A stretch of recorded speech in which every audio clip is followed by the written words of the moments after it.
Daniel Ricciardo has likely driven his last race in F1, as it seems like the Aussie being replaced by Lawson has been the nail in the coffin for what Verstappen labelled to be a great career that he shouldn't regret in any way whatsoever. But with Red Bull and their sister team Racing Bulls going in a different direction when it comes to experience and youth, did they make a right decision by promoting Lawson? And more importantly, is this a preparation for something bigger? For example, Verstappen's departure from 2026 onwards. It's safe to say that Ricciardo's departure from the sport is one of the most heart-touching moments in the sport right now. And even though there are lots of young drivers who are eager to prove their worth, as seen by Lawson's 5-race stint last year and Colapinto's current streak, the show must go on, and so does the teams with it. Red Bull are now facing a very difficult period with the car's performance, as they've dropped the ball severely in the past couple of months, not winning a race in total of 7 events, which stirred talks about whether or not Verstappen would want to leave the team for a more competitive squad, such as Aston Martin. You might ask yourself, how does this relate to Lawson being promoted to Racing Bulls? Well, for starters, Red Bull works on a very similar pattern with the majority of their drivers. Give them an opportunity to drive in the junior ranks of Racing Bulls, which was formerly known as Toro Rosso and AlphaTauri, and then see if there's an opening in the senior Austrian team.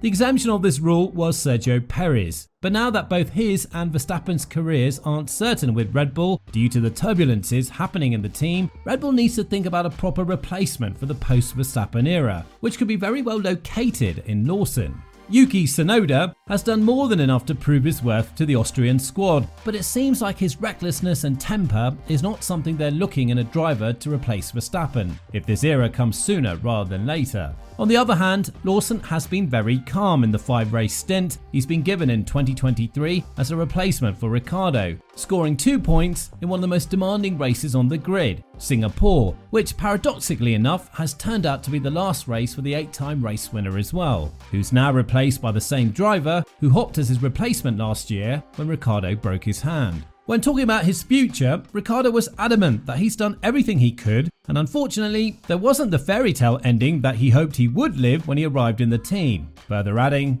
"Look, I'm aware this could be it. It's also just exhausting after the race, a flood of many emotions and feelings. The cockpit's something that I just got very used to for many years. I just wanted to savor the moment. It's been a little bit of a race-by-race situation, and I would have obviously loved the weekend to have gone better. It didn't, so I have to prepare for this maybe being it. I do feel, let's say, at peace with it. At some point, it will come for all of us. I think also, I tried to get back into Red Bull, it didn't work out, so then I also have to say, okay, what else am I ultimately doing here and trying to achieve? Let's say maybe the fairy tale ending didn't happen, but I also have to look back on what's been, 14 or so years, and I'm proud."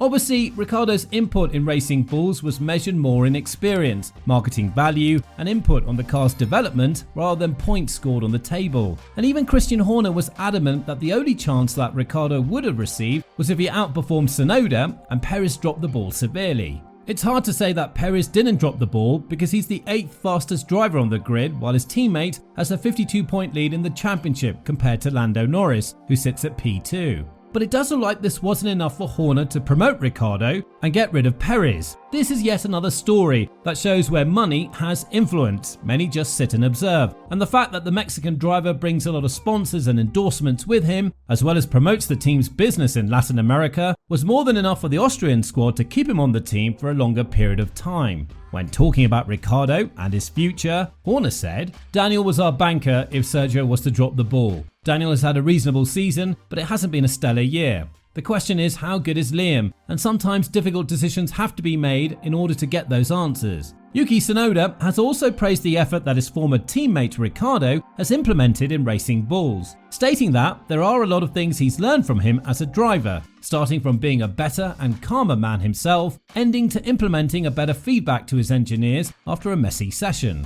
These weren't qualities that Yuki had in the past couple of years because of his anger taking the worst out of him. And when talking about Daniel in a greater extent, he stated, "The things he has are things I don't have, especially like emotional control and how he's able to be consistent to the team. I'm probably more emotional if I have a bad session or whatever. For example, the quality of feedback might be a little worse than usual. He's very consistent, and I think he understood more about the car, he understood more about the situations the car found itself in. I learned a lot of things from him, and I'm still learning about that."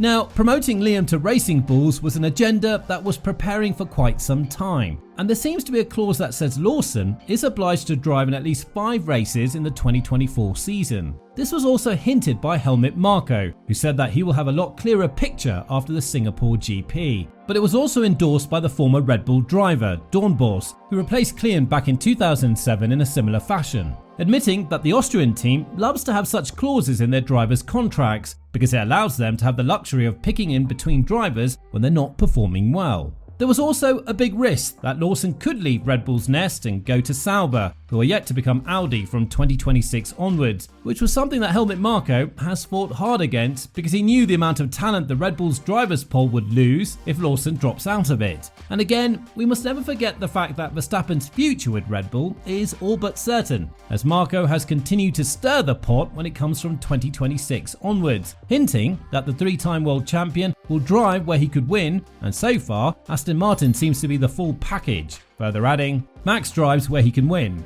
Aston Martin has the most modern factory, the wind tunnel will be operational next year, and Honda engines will be added to that. Everything fits, and if you look at history, it's clear. Wherever Newey has gone, there's been an upwards trend. I don't see why it should be any different at Aston Martin. Max knows that he can win titles with us too if we can get through this World Championship now. That's an absolute must. Now, a driver who will feel a great amount of pressure on his shoulders in the next following period, in a similar fashion what Albon is feeling right now from Colapinto, is Yuki Tsunoda. The Japanese driver currently has 10 more points than Ricciardo and is holding his team to P6 in the Constructors' Championship. But that doesn't seem to be a stable lead, as Haas are only 3 points behind thanks to Hülkenberg's amazing performance. So Lawson and Tsunoda will be put under a great test in the remainder of 2024, not just to keep the 6th place alive, but also to make sure that the car will remain in one piece and the team won't be forced to spend millions of dollars in repairment causes, which might happen more frequently if both of the drivers are pushing the car to the absolute extreme.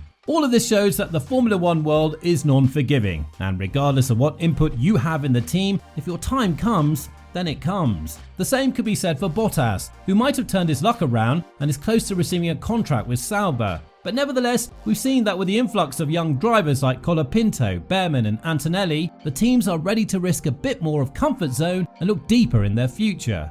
So with all this in mind, do you think that there is a possibility that Red Bull would promote Lawson to Red Bull in case Verstappen leaves, which would be beyond 2026? And if so, do you think it would be the right decision given the fact that the new regulations will be a very unknown ground not just for Red Bull but for the entire grid? Let us know in the comments down below.